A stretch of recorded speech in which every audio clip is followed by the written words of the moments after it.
Muito bem, é uma alegria muito grande. Estou aqui falando com Ulisses Jaruzelski. Eu sou muito preocupado, porque, veja bem, o homem faz a cobertura das eleições para Portugal, para a TV portuguesa. O homem é produtor, ele é ator, ele é escritor, ele é jornalista. Se ele resolver me cobrar cachê, Ulisses, eu estou um pouco triste, que eu acabei de ver contas no Sicredi. Quando você vê conta corrente, você fica um pouco triste. Mas não, estou brincando, graças a Deus, está tudo sob controle. Mas digo assim, aí não tem dinheiro para pagar cachê, não. E você com tantas credenciais, essa liberdade toda, porque o Ulisses me falou, Berec, tem uma confidência para te fazer isso há 2 anos atrás, 3 anos atrás. Pela árvore genealógica, nós somos parentes, viu?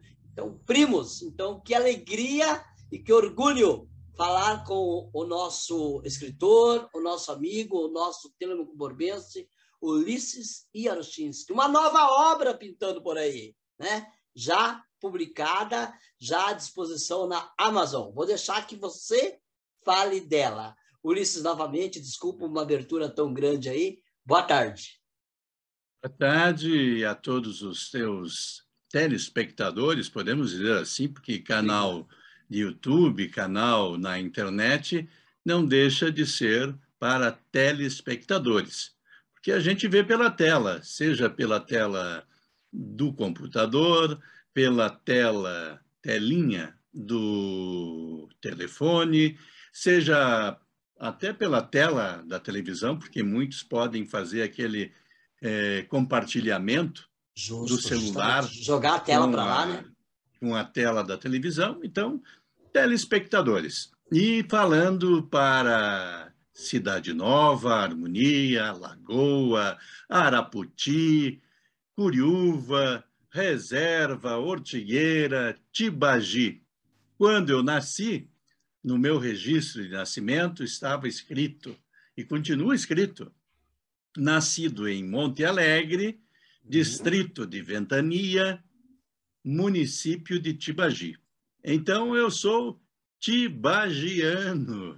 Claro, houve aí umas mudanças aí nas leis, né? Inventaram o nome de município que não deveriam ter colocado este nome, mas, enfim, eu continuo sendo montealegrense. Tá mas, certo. para muitos, eu digo que sou harmoniense. Ou harmonioso. Tá certo! Você sabe com quem que eu estive ontem fazendo o meu exame de vista para a renovação da habilitação? Com o meu querido Mário Noceira, você deve conhecê-lo. Sim. Deixar aqui registrado um abraço ao doutor Quando Mário, as pessoas assim, de amigos. viu? Quando as pessoas são mais antigas, assim, nas nossas gerações, ou até de gerações bem mais idosas, nas quais muitos já não estão entre nós, aí eu conheço muito bem. Quem eu não conheço é muito dessa juventude aí, desses mais jovens, né? Que nasceram no município já de Telêmaco Borba e não mais na Cidade Nova, não é? Ulisses, quando você fala da nossa cidade, embora que você, com toda razão, tenha aí, não é, um gosto, e com razão, pelo Cidade Nova, eu me emociono muito de ver as pessoas cantar o hino da cidade. Aí, quando eu vou fazer cobertura de aniversário dos municípios, quando eu vou fazer cobertura, por exemplo, estive em Curiúva recentemente, 75 anos do município, e quando eu vejo as pessoas cantar o hino da cidade nas minhas coberturas de aniversário, eu me emociono muito. Né? Então, que legal. Ulisses, nova obra. Qual o nome? Então, eu fiz essa introdução aí, essas brincadeirinhas. O espaço aí, é teu, nomes, fica à vontade, né? Um prazer para mim, viu? Porque eu me preocupo muito com as minhas origens, e isso há de muito tempo, mais de muito tempo. Então, essas mudanças de nome, né? Essas novas identidades, traem aquilo que é a nossa essência, aquilo que nos trouxe ao mundo. Então, se eu digo que eu nasci quando ainda era município de Tibagi, é porque era Tibagi, Claro, não era entendo. Telêmaco Borba, Claro. não é? Claro. E quando eu carrego este sobrenome, né, ele me remete ao meu pai, ao meu avô, à minha avó, Toda bisavós, uma história. que vieram de outras terras. E se eu não uso, né, por uma questão de registro de nascimento mesmo, os nomes maternos, também me preocupo com as minhas raízes que estão lá no sul de Minas Gerais. Com certeza. Então, para você ter uma ideia, no meu WhatsApp eu tenho 2 grupos, basicamente. Um da família Pereira da Silva, né, que é o sobrenome da minha mãe, e o outro dos jovens que nos anos 50 e 60 viviam na Harmonia, Lagoa, Mirandinha, que viviam em Mauá, que viviam nas Antas, em todas essas vilas que as indústrias Klabin criaram na Fazenda Monte Os Alegre. acampamentos? Eu chamo de vila Vila, porque certo? tinha, Correto né, você. porque Mas aí é que nós tinha conhecíamos mais por igreja acampamento. lá, tinha Claro. supermercado. A invenção do supermercado, que aí nós chamávamos de cooperativa, seja na Harmonia, Sim, né, ou sim, de mercados lá sim. por essas vilas do interior da Fazenda Monte Alegre, é o precursor do que hoje a gente chama de supermercado, Com porque tinha de certeza. tudo ali, não Com é? certeza. Então, essa minha preocupação com as origens, Matatias diz lá na Bíblia, né? Aquele que não honra seu nome e seu pai não merece um futuro. Está na Bíblia, né? Quando você E fala isso, eu comentei com você, tempos desses, que eu estive lá em Wadowice, falha minha, eu não tinha te falado antes. Daí você falou, nossa, primo, você não comentou comigo. Sim, e aí, quando você fala de honrar os laços, né? A história, eu me emocionei, viu? Me emocionei lá em Wadowice, quando eu ouvi os sinos da matriz de Wadowice, onde o Papa João Paulo II foi coroinha por muito tempo.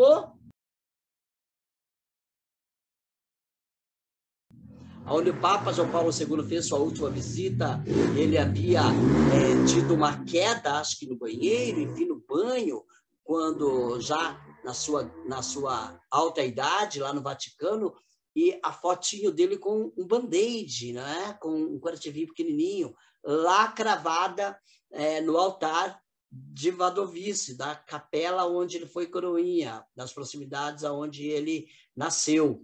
Aí eu fiquei imaginando, Ulisses, emociona. Fiquei imaginando quantas lutas o meu avô passou.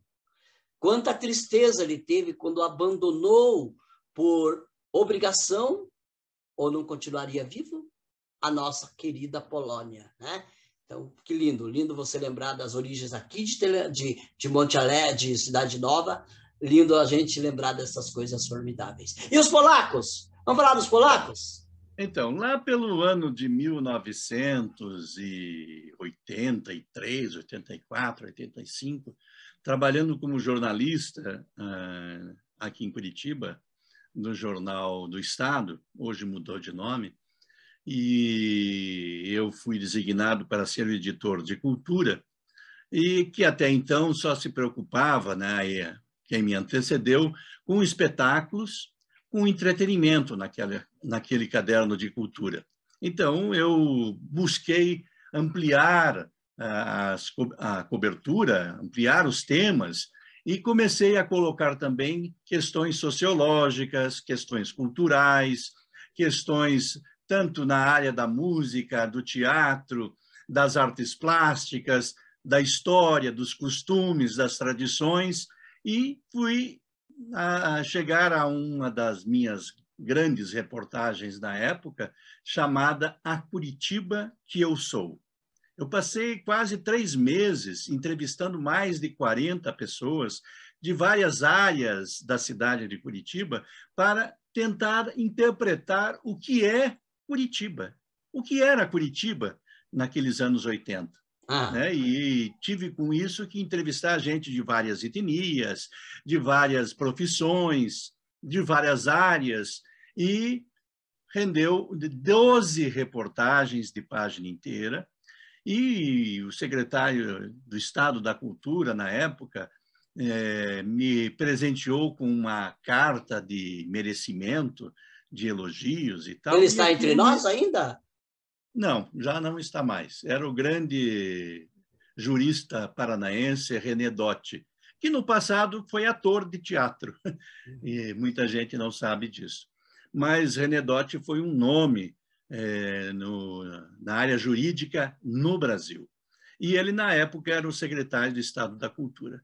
E minhas reportagens, essas reportagens, foram parar em quadros no hall de entrada da Secretaria de Estado da Cultura do Estado do Paraná, no período posterior às publicações daquelas minhas reportagens. Isso, maravilha, claro, incentiva e faz com que eu volte as minhas atenções sempre para as minhas origens. Na sequência, fiz 9 reportagens de página inteira sobre a história da Polônia, num período que nós vivíamos ainda na ditadura militar, e eu tinha, por exemplo, medo de passar no mesmo lado da calçada do Consulado-Geral da Polônia em Curitiba. Imagine, de passar na calçada em frente.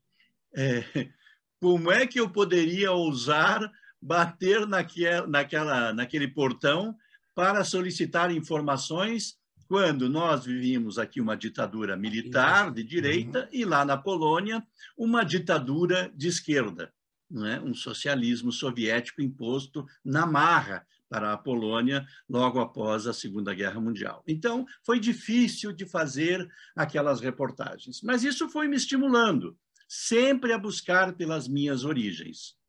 E então, em 98, eu crio, ainda na internet, quase ninguém tinha computador, mas eu era meio precoce, aliás, sempre sou meio precoce nessas áreas. Né? Que bom, nos orgulha isso. E criei um site chamado Saga dos Polacos na internet. Isso. Por sugestão do cônsul da Polônia, na época, ele disse, por que você não transforma esse conteúdo que está na internet e que ninguém tem acesso, porque pouca gente tinha computador, pouca gente tinha acesso à internet, num livro. E foi aí, então, que eu lancei,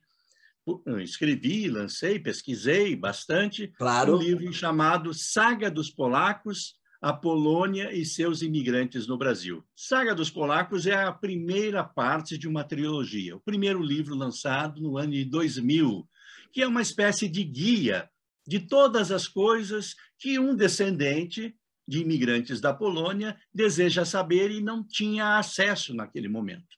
E eu já planejava continuar as pesquisas e fazer um segundo livro, que levou 10 anos para que isso acontecesse, e veio a se tornar a minha dissertação de mestrado em cultura internacional na mais antiga universidade da Polônia, chamada Jagielloński de Cracóvia. Você vai fazer eu chorar de saudade, hein, Ulisses? Então vou fazer uma brincadeira. Você não está permitido fazer eu chorar de saudade de Cracóvia. Brincadeira, viu?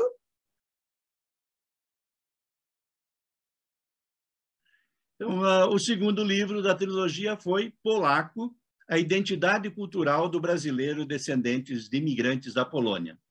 Como o primeiro tinha sido no ano 2000, o lançamento do segundo foi em 2010. Então, planejei, para 2020, fazer o terceiro livro desta trilogia envolvendo a polonidade, a polaquice, se você quiser usar uma palavra mais popular.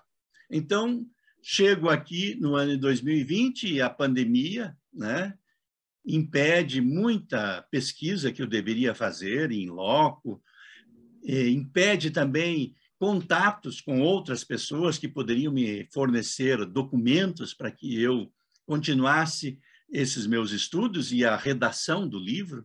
Né? Então, com um atraso de 2 anos e meio, eu estou lançando Polacos do Brasil, a etnia em números e sobrenomes. Por quê? Porque nos 2 livros anteriores, primeiro eu tratei bastante da Polônia, da história da Polônia e da imigração, o porquê da imigração. No segundo, Polaco, eu tratei quem somos nós esses herdeiros desses imigrantes? Como nos comportamos? Qual é a nossa participação na construção do Paraná e do Brasil? Os polacos têm muito na história do Brasil. Tem muita contribuição na cultura e no desenvolvimento, principalmente do Paraná. E eu diria mais, nós que estamos aí em Cidade Nova, em Harmonia, na Lagoa, a Klabin, nos livros, já temos aí 3 ou 4 livros sobre a história da família Laffer, Klabin, e eles sempre se intitulando Lituanos de Origem Judaica. Eu lembro a eles, neste meu livro, que eles nasceram mesmo, foi na Polônia. Olha, eles são polacos de origem judaica. A cidade que hoje é capital da Lituânia, onde eles moravam nos arredores, cerca de 20 quilômetros da cidade de Vilno, na época, até 1947, veja, muito depois de a família Laffer vir para o Brasil, né, esta cidade estava no território da República da Polônia. Olha então, que legal! Isso está isso consta do livro.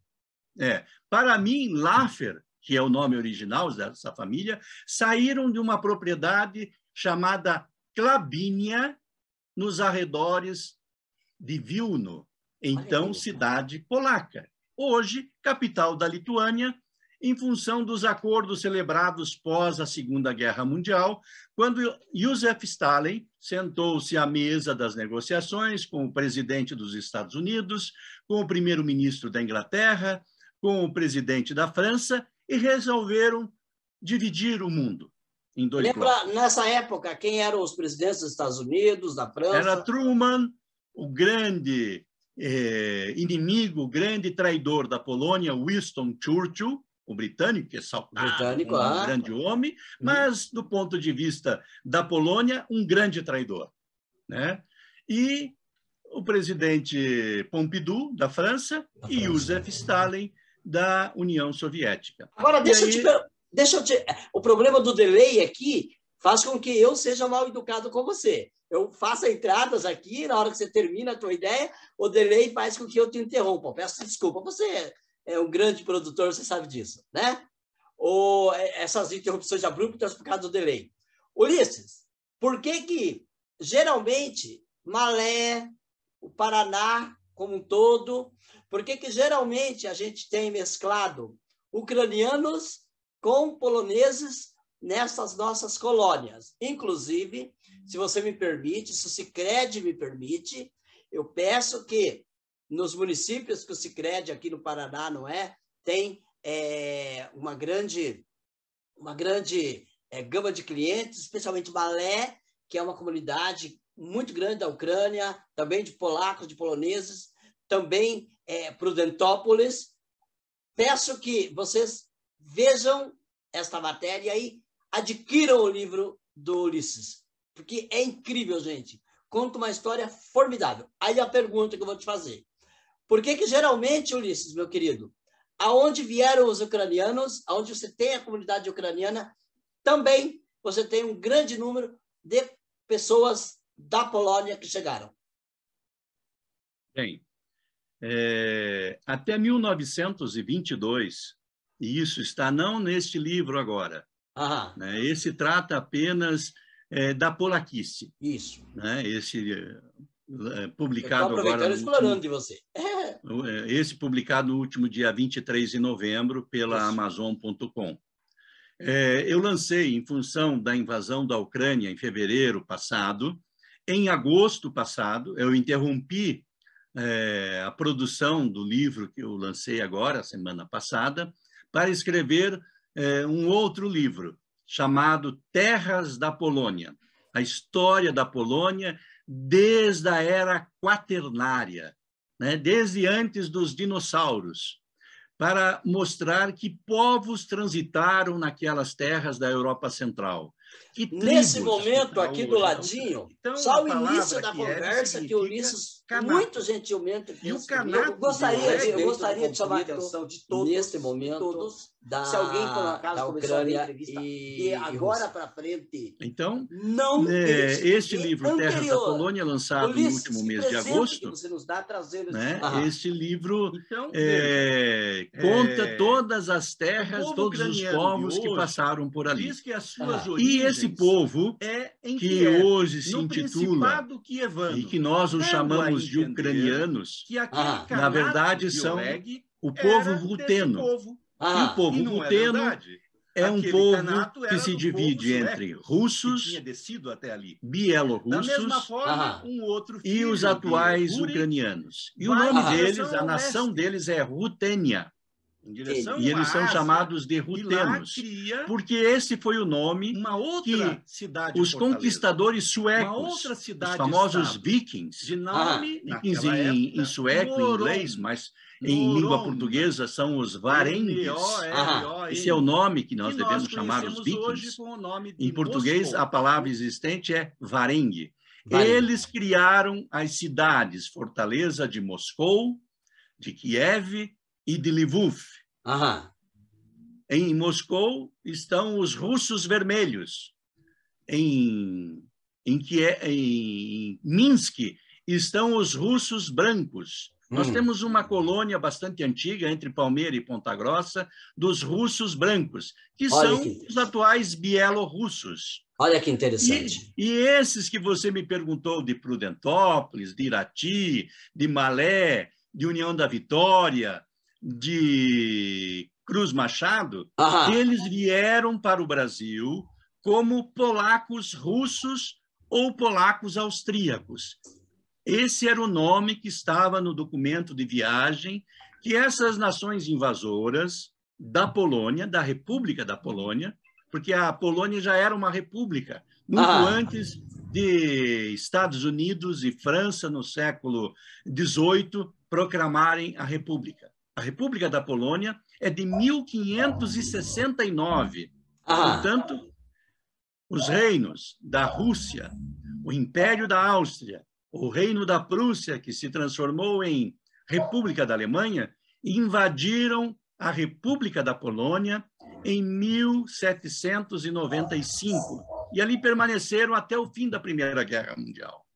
E, portanto, esse povo ruteno, que hoje se denomina ucraniano, vivia em terras da Polônia e, para questões de cidadania, eram considerados polacos. Então, olha que legal. Chegaram no Brasil e foram designados para as colônias, tipo Prudentópolis, 40% de polacos, 60% de rutenos. Quando foram para Irati, mesma proporção. Quando foram para Malé, 20% de rutenos e 80% de polacos. Quando foram para Cruz Machado, 90% de polacos, 10% de rutenos. Houve essa divisão, essa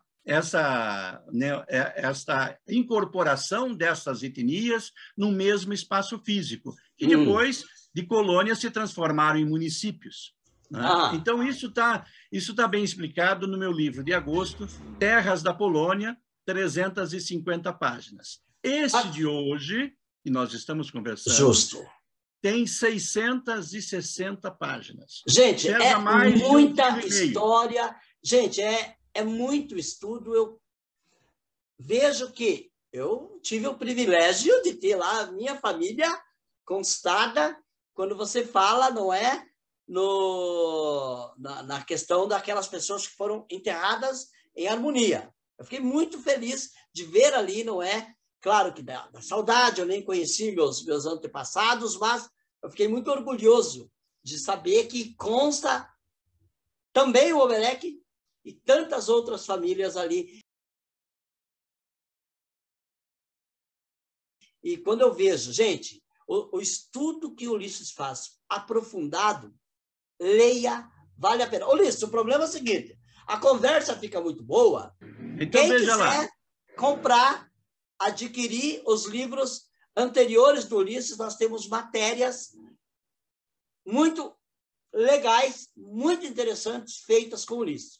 Para também vender o peixe nesta nossa conversa, porque no que depender de mim e de você, nós iríamos até amanhã conversando, porque é muita história apetitosa que você traz aqui para nós. E eu sou muito grato. Primeiro, muito obrigado por você atender ao meu convite. Este livro atual, esse novo livro, ele desmente uma série de informações que, ao longo das últimas décadas, os historiadores que se debruçaram sobre imigração polaca no Brasil, por falta de documentação, por preguiça, por ideologia, né, colocaram que chegaram no Brasil no período de 1871 a 1971, ou seja, nesses 100 anos, chegaram no Brasil apenas 102 mil polacos.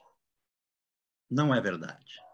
Chegaram no Brasil, segundo o padre Jan Piton, um dos mais estudiosos estatísticos da presença da Polônia no Brasil, 592 mil polacos. 592 o que projeta para a nossa etnia, para a representatividade da nossa etnia no universo da população brasileira, não o 1,5 milhão de polacos que repete o Consulado-Geral da Polônia, em Curitiba, que repete a Embaixada do Brasil em Brasília e que repete o mesmo governo brasileiro nas suas idas à Polônia, como foi o caso do presidente Temer, né, do presidente Bolsonaro, que visitaram a Polônia, o presidente Fernando Henrique, foram os últimos 3 presidentes brasileiros a visitarem a Polônia, que citam o número de 1.500.000 pessoas dessa etnia no Brasil. Não, nós já passamos de 5 milhões. Nós deixamos de ser, na coluna dos maiores fluxos migratórios do Brasil, lá em outros, para sermos o 4º maior fluxo de imigração no Brasil, suplantado apenas pelos italianos, pelos portugueses e pelos espanhóis. Sim, veio muito espanhol para o Brasil. Em 4º lugar, a etnia polaca. À frente de alemães, de japoneses e de todas as outras etnias que chegaram no Brasil. Então, essa é um dos desmentidos que eu faço nesse livro. Por isso, o intertítulo tem números. Nós somos mais de 5 milhões no Brasil. Ulisses. Você vai dizer, é muito pouco, mas é maior do que a população do Uruguai, do Paraguai, da Costa Rica. Com certeza. Nós somos um contingente bastante expressivo. Com certeza. E aqueles que vieram antes de nós, e eu cito aí algumas biografias de gente polaca muito importante que contribuiu, como João Zaco, do Paraná, um grande escultor que fez a escultura O Semeador, que está na Praça Eufrásio Correia, em Curitiba, e que foi doada pela comunidade polaca no centenário da independência do Brasil, em 1922. Nós temos aí Ziembinski, o pai do teatro e da televisão brasileira, é outro polaco. Né? Nós temos um dos fundadores da Universidade Federal do Paraná, Szymon Kosobutski, que é pouco citado, só lembram do Vitor Ferreira do Moral e do Nilo Cairo. O patrono da Faculdade de Medicina do Paraná é Szymon Kosobutski. E outros 5 ou 6 que eu coloco no meu livro. Outra coisa, as contribuições culturais. Quem trouxe a carroça puxada a cavalo com rodas, com raios, tipo roda de bicicleta? Os polacos. Quem trouxe o arado para o Brasil? Os polacos. E nós também nos esquecemos que quem introduziu a soja, que é o produto que mais exportamos no mundo, para o mundo, foi Czesław Bieżanko, um agrônomo polaco que plantou em 1932 em Guarani das Missões, no Rio Grande do Sul. Então, a soja também foi trazida pelos polacos. Maiores detalhes, entrem na Amazon e procurem por esta obra formidável do meu querido Ulisses Jaroszynski.